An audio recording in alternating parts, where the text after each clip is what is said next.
obvious question is about the rain, Mark. About the time it started to gully wash out there, Oregon State got a little momentum on the ground. They just kept pounding it. I think they threw one pass in the last 3 drives, something like that. What was the bigger difference, the rain or just trying to stop their run game at that point? Well, yeah, the rain doesn't play favorites. You know, it was one phase there where it was pretty bad when both teams had the ball, and you know, first and foremost give Gary, Coach Anderson, and his staff total credit on the win. Yeah, we you know, could have handled a couple of those sequences better. Had a couple drops earlier without the rain. That you know, if we haven't had those things come up. Had the time in the red zone where we just dropped the ball. You know, we were untouched on the fumble in the red zone. So just had to be more efficient in all those phases. Or Dahl seems to be. Dahl, you know, they get him to him. He's able to kind of wind the clock. You said 10 minutes in the first half. It seemed like they were kind of their ball control game plan, and with him able to kind of get yards at a time to keep it away from you offensively. Yeah, they did. You know, again, give them credit for executing that plan, and we have to stop them and continue drives with our offense, and they did a nice job milking the clock and pounding it for sure. Coach Hoke and Coach Lubin and Hope are out in the hall.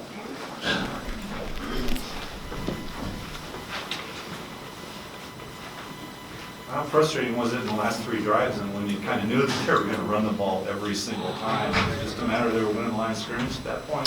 And so, Yeah, got to stop them. Part of it was winning the line of scrimmage. Part of it was you know, missed tackles. Part of it was misfits. And again, give them credit.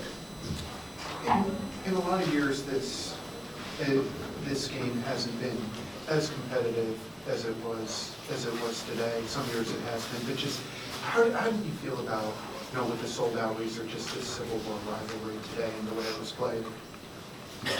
Well, today wasn't played very well by our side, you know, for parts of it, and you know, I thought we had a great sequence there in the third quarter of coming out and you know, getting things rolling from a defensive standpoint, getting the stop there early, answering that with a touchdown. Had to kick a field goal there, which the second drive, which, you know, that turned out to be a huge difference in the game, just of how they could manage that later. But no, Civil War is, you know, it's college football at its best. Mark, what did you tell your team after this game? I don't really know. You know, just proud of how they handled this season. You know, the season's been hard on those guys. Obviously, not the results anybody wants, and you know, had a couple moments with them that we'll talk more in the future. Coach, where does this team go from here now? You know, do you guys already start getting ready for next year, or is there kind of like a break time to kind of take in what happened this year? Certainly both. You know, I think we'll have some time to just debrief on everything with what we do. We do that every year, whether it's a great season or a season like this.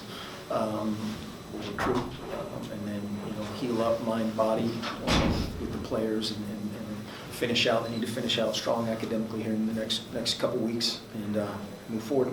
Looking ahead, you know, to maybe next year and the year after that, how much will your younger guys take in from this game? How much will they learn from this and, you know, use it as a way to get better? Who's going to kind of step up? Yeah, that is one thing we talked about in there of this feeling, not only of this game but this season is not something, you know, we're accustomed to or want to be accustomed to or be comfortable in any way, shape, or form. And the only people that can solve that are the guys in that room. Mark, have you had any conversations with Rob about next year? Do you expect that to take place in the next couple of weeks? I haven't had any of those conversations. You leave for recruiting tomorrow? Yes. Anything else for Mark? Mark, I know the rain was tough on Justin, but just going forward, what do you think his future as a quarterback? I think we've solved that issue. Well, I think he put some balls on the money in the rain and did a nice job managing the rush. You know, got us in a position there at the end to make a play, and that's all you can ask for the guy. I thought the only ball that really that one right before we kicked the field goal, kind of the ball late down the middle. That was not a great decision, just trying to force it late. But you know, that guy battled his tail off all since he started playing. Ultimately, what do you think the game came down to today? Well, the third quarter, the latter part of the third quarter and the fourth quarter, they finished plays better than we did. They finished drives better than we did. Again, got to give them credit. Coach, with 3 of your tight ends gone next year, what does the future look like for someone like Tristan Walsh?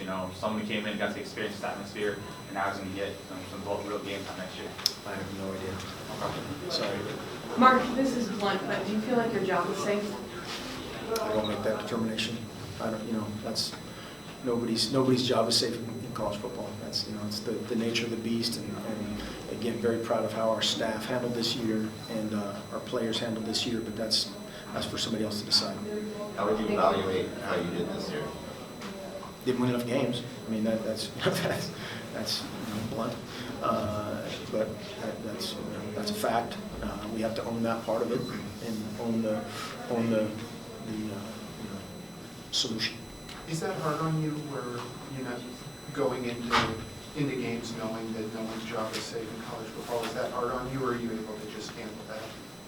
That's life. When you take this job or have a job like this, that's how it goes. We're evaluated however many 12 Saturdays, 12 whatever Fridays, Thursdays, whatever the game may be, and that's what everybody sees. And those this year we didn't play well enough on those days. And Coach, do you and Rob usually sit down after the season and just evaluate where things are at? Is that something you do on every year basis? We haven't in the past. You haven't? No. Coach, obviously the season's ended, but how much are you guys going to be kind of waiting to hear from players like Darren and Royce about maybe their futures here at Oregon or going on? Yeah, some of those conversations we've already had Okay. in some ways, and that's forthcoming. Yeah. So decisions haven't made yet? I think a couple guys have. I don't know 100% on anybody. Nobody's filed paperwork. That's something that you can do after your last game. So that'll be happening here pretty quickly.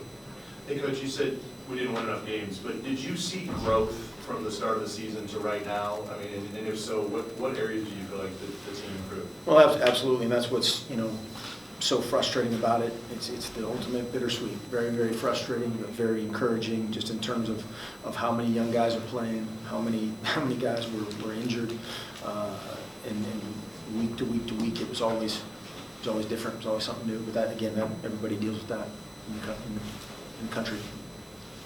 How much progress do you think Brady can make next year on defense? And what steps do you think are next in that side of the ball? Yeah, I think obviously there's a lot of progress that we can make on that side of the ball, and again, part of it is schematic, part of it is coaching them, part of it is recruiting and health, and probably more so is everybody being on the same page in that solution mode. Anything else from Mark? Hey, Coach, just to clarify, you and Rob do not have a meeting scheduled or anything to talk about this season or anything like that? I just want to make sure. We didn't schedule one on the way up the ramp, no. He may have. I don't know. Anything else? Thank you. Thank you.